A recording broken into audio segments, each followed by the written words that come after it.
जय जगन्नाथ सांग मैंने welcome to my new mini blog. तो सकाल सकाल देखिपे केमती वर्षा होची। तो वर्षा ता कर्म करुची आमे आम कर्म करबा। तो मु भारी गले एबे office. A few moments later.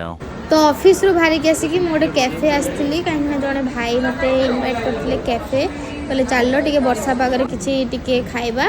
तो आमे मगे दिथिलु आलू छणा आ एठी होची लेमन टी सेपडे होची कॉफी।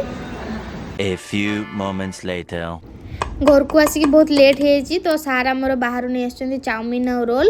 तो चाउमिन एठी बड़ा सरलाणी केचप लगा चलची सेपटे मु रोल भी छड़े सारे माने कागज। तो चाउमिन आमर रेडी एबे मु रोल भी नहीं आसी। एक्चुअली रोलटा मो पई आ तांको पई एमती अनाउनी माने तम पई भी मो पई भी आउ चाउमिनटा भी तांको पई मो पई आमे दी जन जहाँ भी खाऊ गोटे जिनस आण दी जन शेयर करके आमे खाऊ। तो जदि आपण मानकु मो मिनी ब्लॉग टी भल लागिथिबो लाइक शेयर कमेंट करिवे सब्सक्राइब करिया पे जमा भूलिबेनी। रहिली जय जगन्नाथ।